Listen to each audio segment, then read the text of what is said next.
Hello बच्चों, कैसे हैं आप लोग। सबसे पहले तो आप सभी का स्वागत है यूथ इंजीनियर्स एकेडमी के यूट्यूब प्लेटफॉर्म पर। मैं हूं संजय तिवारी। बच्चों, आज आपके पास फिर से आए हैं।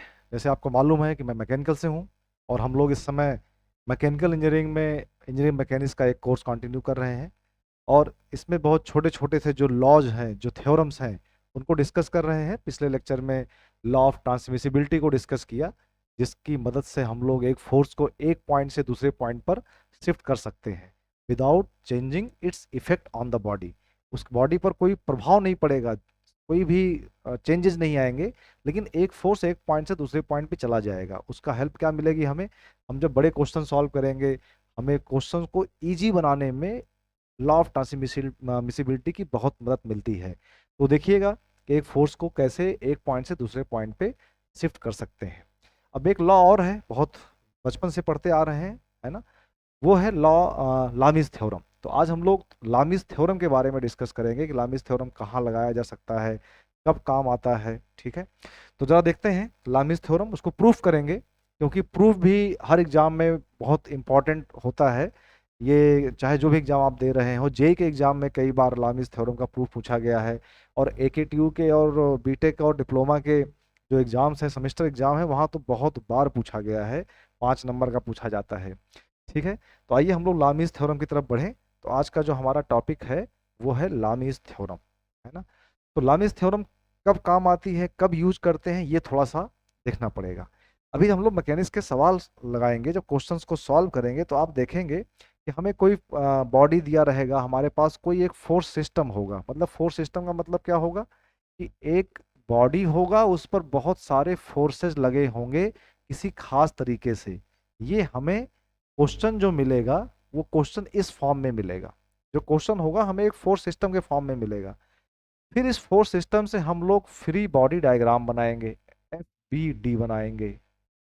अब जब एफ बी डी बनाएंगे तो एफ बी डी बनाने के बाद ये हमें पता चलेगा कि ये बॉडी हमारी इक्विलिब्रियम में होगी, ये बॉडी हमारी साम्यावस्था में होगी, इक्विलिब्रियम में होगी। अब इक्विलिब्रियम में होगी तो हमारे पास कंडीशन अप्लाई क्या करना पड़ेगा कि अप्लाई कंडीशन ऑफ इक्विलिब्रियम। क्या करना पड़ेगा? Apply condition of equilibrium.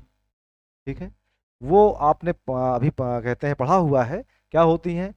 Sigma F X is equal to zero, sigma F Y equal to zero, और sigma M equal to zero. ये तीन इक्वेशंस बनती हैं, इसको आप कहते हैं कंडीशन ऑफ इक्विलिब्रियम। ध्यान दीजिएगा, एक बात बड़े काम की है कि अगर फोर्स सिस्टम कॉन्करेंट है तो ये दो इक्वेशन सफिशियंट है। इसको हम यूज करेंगे फॉर कॉन्करेंट फोर्स सिस्टम। ठीक है, मतलब for the concurrent force system necessary and sufficient equilibrium condition are sigma F x equal to zero, sigma F Y equal to zero. दो इक्वेशन से ही संकेंद्रीय बलों का काम तमाम कर सकते हैं। लेकिन अगर फोर्स सिस्टम नॉन कॉन्करेंट है तो हमें इन तीनों की बात करना पड़ता है। ये किसके लिए हुआ? For non concurrent force system, for non concurrent force system के लिए हुआ। कौन सा फोर्स सिस्टम? यही फोर्स सिस्टम। अगर ये कॉन्करेंट है तो दो से काम चल जाएगा, नॉन कॉन्करेंट है तो इससे काम चल जाएगा। ये तो एक मास्टर रूल है, कुछ भी ना पता हो, लामी वामी ना पता हो तो भी इससे कर सकते हैं। हाँ, लामी थ्योरम कब यूज करते हैं? थोड़ा सा जल्दी हो जाता है, क्वेश्चन बहुत तेजी से सॉल्व हो जाता है, लेकिन हमेशा नहीं लगा पाएंगे। उसके लिए कुछ शर्तें हैं। शर्तें जरा देखें क्या क्या है। लामी थ्योरम के लिए हम जब फोर्स सिस्टम बनाए, एफबीडी बनाए, एफबीडी बनाने के बाद हमने देखा क्या? हमने देखा कि यहाँ पर एफबीडी में केवल थ्री फोर्सेज आर एक्टिंग, है ना। यहीं से बदल गया रास्ता।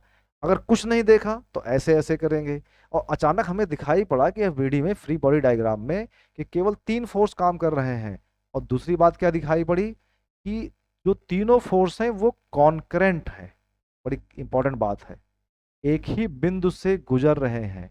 और सबसे इंपॉर्टेंट बात क्या है कि जो हमारा बॉडी है, जिस बॉडी का ये डायग्राम बनाया गया है, वो बॉडी हमारी इक्विलिब्रियम में होना चाहिए, साम्यावस्था में होना चाहिए। अगर ये तीन शर्तें कोई भी फोर्स सिस्टम फॉलो करता है तो हम बहुत जल्दी से इस पर लामी लगा के इसको सॉल्व कर सकते हैं। ऐसा मिला तो हम लामी लामीज थ्योरम की मदद लेकर बहुत तेजी से क्वेश्चन को सॉल्व करेंगे। ऐसा नहीं है कि ये क्वेश्चन तीन ऐसा कुछ मिल गया तो इससे नहीं सॉल्व होगा। ये तो प्रॉब्लम की मास्टर की है। कोई भी प्रॉब्लम मिल जाए, तीन फोर्स लगे हो, चार लगे हो, 50 लगे हो, ये तो मास्टर की है, ऐसे करेंगे। लेकिन अगर थ्री फोर्स लग जाता है तो आसान हो जाता है, ये एक स्पेशल केस बन जाता है। ये मेरी बात समझ में आ रही है ना? आइए जाओ देखते हैं लामी थ्योरम क्या कहती है। देखिए भाई, ये देखिए मैंने दोनों लैंग्वेज में, हिंदी इंग्लिश में इसको लिखा हुआ है ना। हिंदी में पढ़े तो लामी का प्रमेय गति विज्ञान में तीन एक तलीय एवं एक बिंदु, अंडरलाइन कर लीजिए।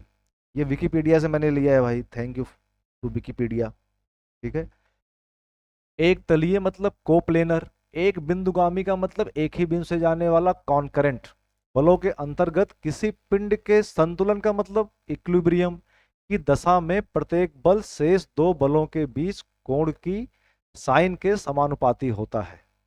ठीक है, इंग्लिश में देखा जाए, Lami's theorem state that when three forces acting at a point means concurrent are in equilibrium,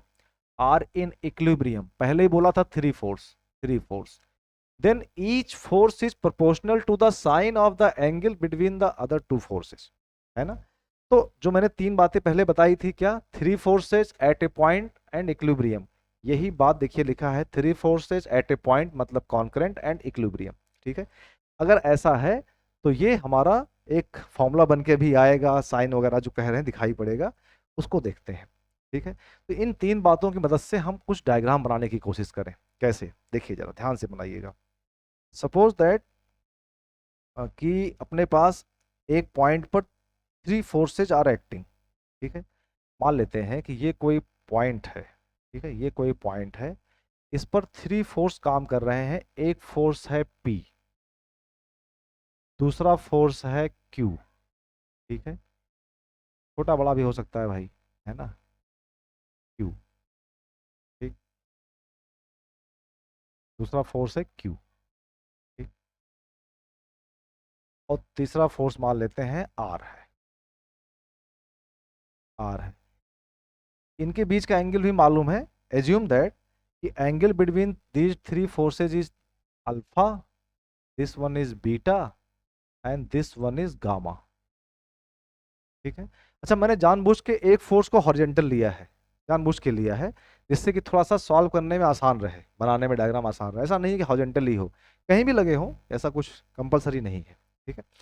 चलिए, अच्छा कंडीशन क्या रखा है इसने, क्या कंडीशन अपने पास है, थ्री फोर्सेज हैं एट ए पॉइंट है, ये इक्विलिब्रियम में है, साम्यावस्था में है। अब जब इक्विलिब्रियम में है तो इसके लिए एक बड़ी इंपॉर्टेंट सी बात समझनी पड़ेगी भाई, कि अगर थ्री फोर्स इक्विलिब्रियम में है तो क्या मतलब है इसका। ठीक है भाई, इसको देखा जाए किसी और तरीके से, हम जरा एक बार फिर चर्चा करना चाहते हैं जो पहले बहुत लेक्चर 1 या 2 में बात किया था, लॉ ऑफ ट्रायंगल की, है ना। लॉ ऑफ ट्रायंगल में क्या कहा गया था कि, जरा नेक्स्ट स्लाइड पे देख लेते हैं, लॉ ऑफ ट्रायंगल को एक बार फिर से देख लें।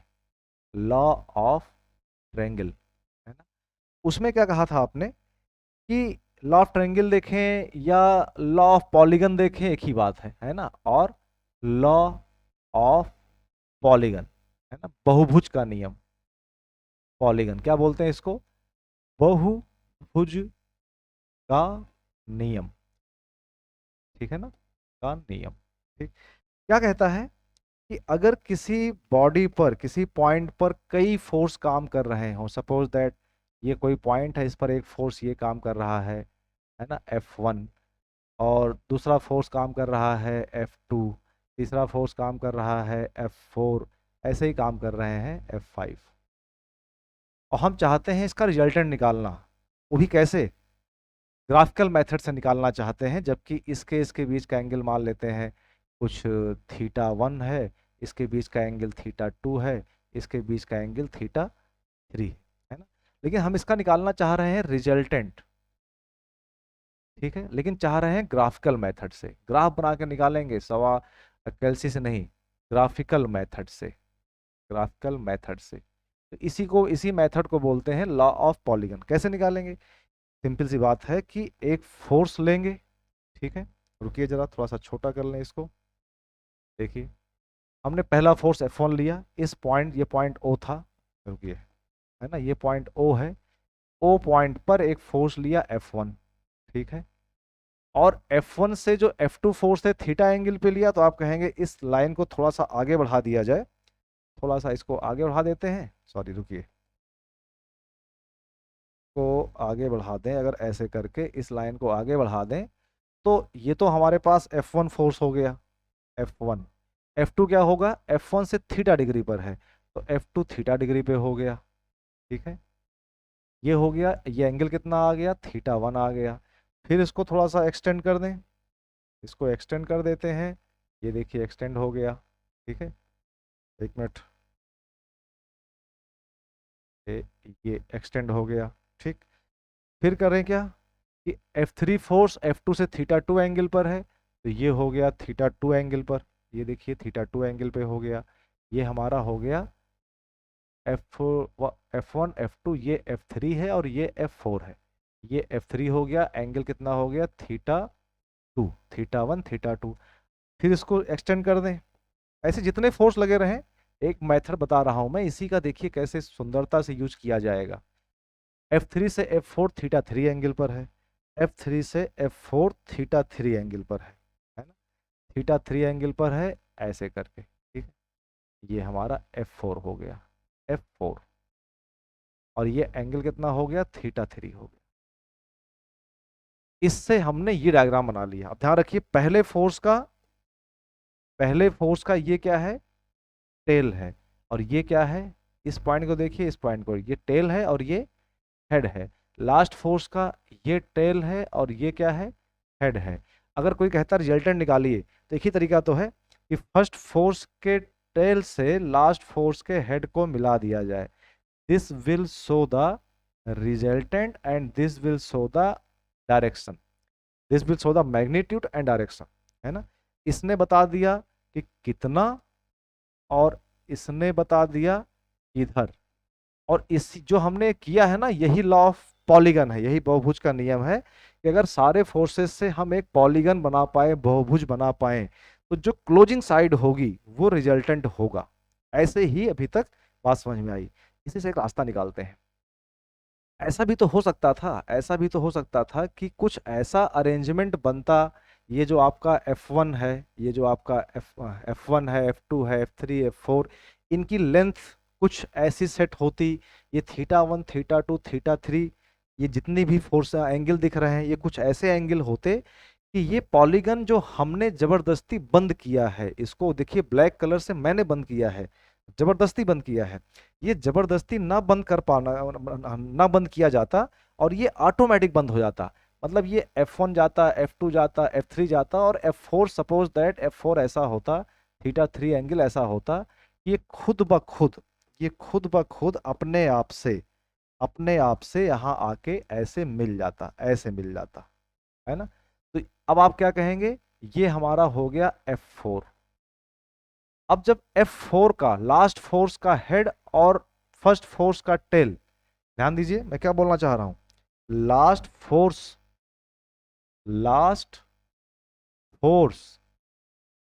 का क्या, हेड, ठीक है, लास्ट फोर्स का हेड और फर्स्ट फोर्स का टेल, ये दोनों अपने आप मिल गए, अपने आप मिल गए, है ना, सेल्फ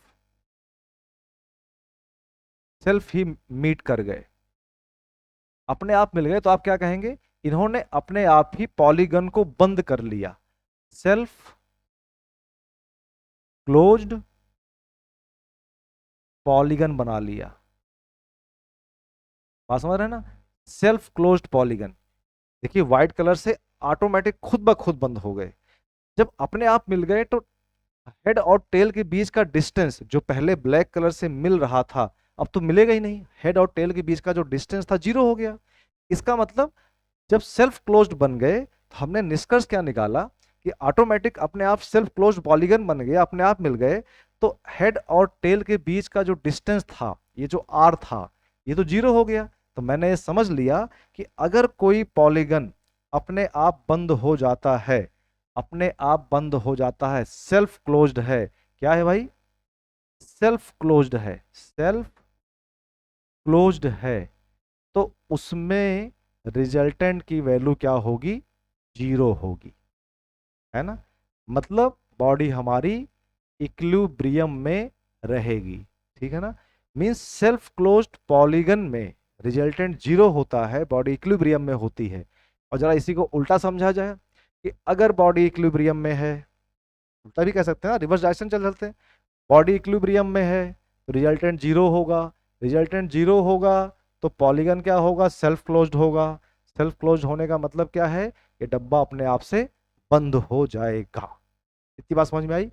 इसी कॉन्सेप्ट को कि अगर बॉडी इक्विलिब्रियम में है तो उससे जो बनने वाला पॉलीगन है वो सेल्फ क्लोज्ड होगा, इसी को लेकर हम जरा पीछे आते हैं अपने लामी थ्योरम पे। देखिए ये बॉडी हमारी इक्विलिब्रियम में है, इसका मतलब जो पॉलीगन बनेगा इससे, जो इससे पॉलीगन बनने वाला है, ये हमें क्या देगा, ये हमें देगा एक सेल्फ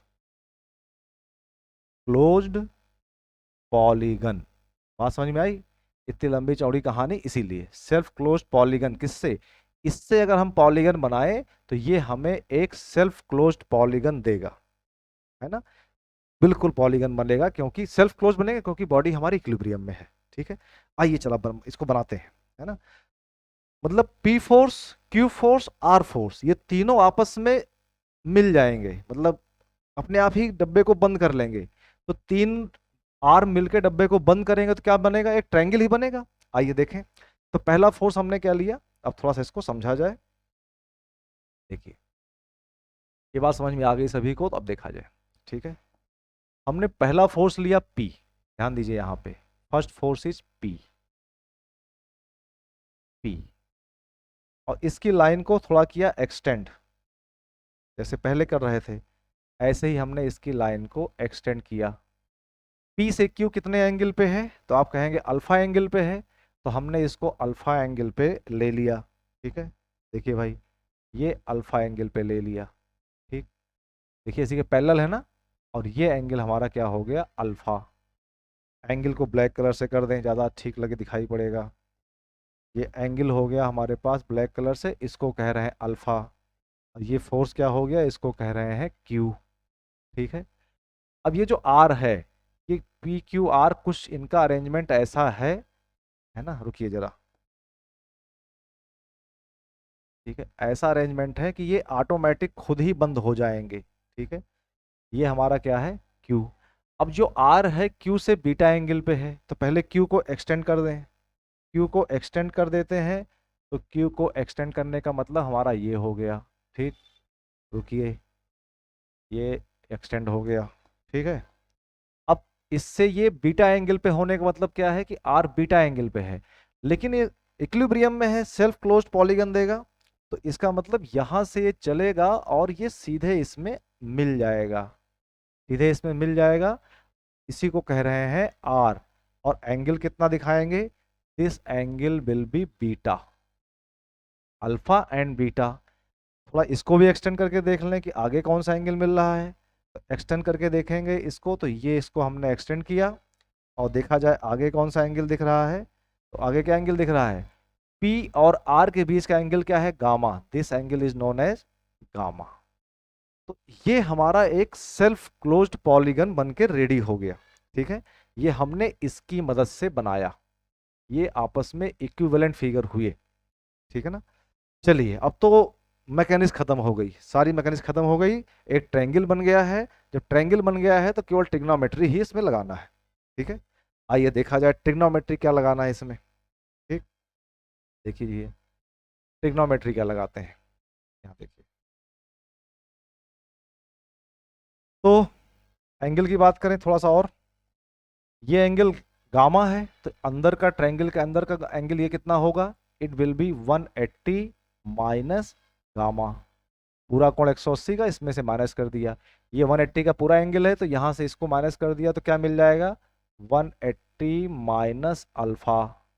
ऐसे ही ये बीटा है, तो ये क्या मिल गया, 180 माइनस बीटा, ठीक है। ये हमें ट्रायंगल के अंदर तीनों एंगल मिल गए। अब हमें करना क्या है, यहाँ पे अप्लाई करना है साइन रूल, अप्लाई करना है साइन रूल। ठीक है, किसमें, इसी ट्रायंगल में। Apply sine rule in triangle. ठीक है, साइन रूल ट्रिग्नोमेट्री का बहुत छोटा सा फॉर्मूला है, वो हम इसमें अप्लाई करने जा रहे हैं। क्या कहता है कि ट्रायंगल में किसी भी एक साइड को पकड़िए, उसके सामने वाले एंगल को पकड़िए, उसका रेशियो निकालिए, वो सेम निकलेगा तीनों के लिए, तीनों साइड के लिए। चलिए इसको समझना क्या है, करके देखते हैं। जैसे इस ट्रायंगल में 3 साइड हैं, इस साइड की लेंथ कितनी है, P है, इसकी Q है, इसकी R है, और अंदर के एंगल मालूम है 180 minus alpha, 180 minus beta, 180 minus gamma. Sine rule क्या कहता है कि इसका रेशियो निकाला है। किसका रेशियो, मान लो हमने ये साइड लिया P, तो आप कहेंगे, क्या कहेंगे, P अपॉन साइन, P के सामने कौन सा एंगल है, P के सामने ये एंगल है, तो 180 minus beta, 180 minus beta, this is P equal to Q ले लें, ये फोर्स लिया, ये हमने साइड लिया या फोर्स लिया, कुछ भी कहा जाए। Q के सामने कौन सा एंगल है, 180 माइनस गामा, तो आप कहेंगे साइन 180 माइनस गामा। ठीक है, फिर इक्वल टू R लिया जाए, R के नीचे कौन सा एंगल है, R के सामने कौन सा एंगल है, 180 माइनस अल्फा, इसके सामने ये, सामने का मतलब जरा समझ ले एक बार, सामने सामने मैं कह रहा हूं, P के सामने कौन सा एंगल, ये इसके सामने, Q के सामने कौन सा एंगल, ये इसके सामने, R के सामने कौन सा एंगल, ये इसके सामने। ये सामने का मतलब है ना, जस्ट बिफोर। तो कितना एंगल है, साइन। ठीक है, तो क्या हो गया, साइन 180 माइनस अल्फा, ये और ये इक्वल टू आएगा कांस्टेंट। ठीक है, थोड़ा सा ओवरलैप कर रहा है, ये कांस्टेंट आएगा। ये बात समझ में आ रही है। अब आपको मालूम है कि sine 180 minus theta equal to क्या होता है, साइन थीटा। तो इसको हम दोबारा से लिख सकते हैं, फिर से लिख सकते हैं, P upon sine theta, sorry, P upon sine beta, 180 minus beta equal to sine beta, P upon sine beta is equal to Q upon sine gamma is equal to R upon sine alpha is equal to constant. तो यही जो formula निकल के आया, इसी को हम लोग कह रहे हैं लामीज थ्योरम। ठीक है, लामीज थ्योरम इसी को कह रहे हैं, समझिए। तो अब इसको इतना प्रूफ तो बार बार करेंगे नहीं, न्यूमेरिकल करने के लिए याद करना पड़ेगा। याद कैसे करना पड़ेगा, आपने एक फोर्स देखा P के सामने का एंगल क्या है, इधर वाला दिखाई पड़ रहा है ना। एक बार रुकिए, इस जरा डायग्राम को छोटा करें तो ये मिल जाएगा आपको, है ना। यहाँ देखिए, क्योंकि ये जो ट्रायंगल बनाया है ये तो हमने प्रूफ करने के लिए बनाया है, आपके पास तो ये होगा। हमें इन दोनों को साथ में याद रखने की जरूरत है। किसको किसको, इसके साथ में इसको याद किया जाए। ठीक है, कैसे याद किया जाए, आपने पी क्यू आर फोर्स में से P फोर्स लिया, तो बाकी के दोनों के बीच का एंगल लेंगे P फोर्स, तो बाकी के दोनों के बीच का एंगल क्या है, बीटा। Q फोर्स, तो बाकी के दोनों के बीच का एंगल क्या है, गामा। R फोर्स, तो बाकी के दोनों के बीच का एंगल क्या है, अल्फा। इस तरीके से आपने इसको याद करना पड़ेगा। ठीक है ना, तो ये हमने याद कर लिया, यही लामी थ्योरम है। फिर से एक बार, कंडीशन क्या है, पहली कंडीशन 3 फोर्सेज, दूसरी कंडीशन क्या है, कॉन्करेंट, कॉन्करेंट, और तीसरी कंडीशन इक्विलिब्रियम। अगर ये कहीं मिल जाता है तो फट से लामी थ्योरम लगाइए और अपने आंसर को लीजिए। ठीक है ना, तो लामी थ्योरम का यही सुंदरता थी, यही ब्यूटी थी। चलिए, लामी थ्योरम भी खत्म हो गया, अब तो हम लोग न्यूमेरिकल लगाने के लायक बन गए हैं, बहुत सारे न्यूमेरिकल लगाएंगे अभी। ठीक है, तब तक के लिए इसको पढ़िए, और हम लोग नेक्स्ट वीडियो में मिलेंगे, कुछ न्यूमेरिकल के साथ मिलेंगे, या कुछ कॉन्सेप्ट और बचे हैं अभी। एक बचा हुआ है, फोर्स को गिवन डायरेक्शन में रिजॉल्व करना है।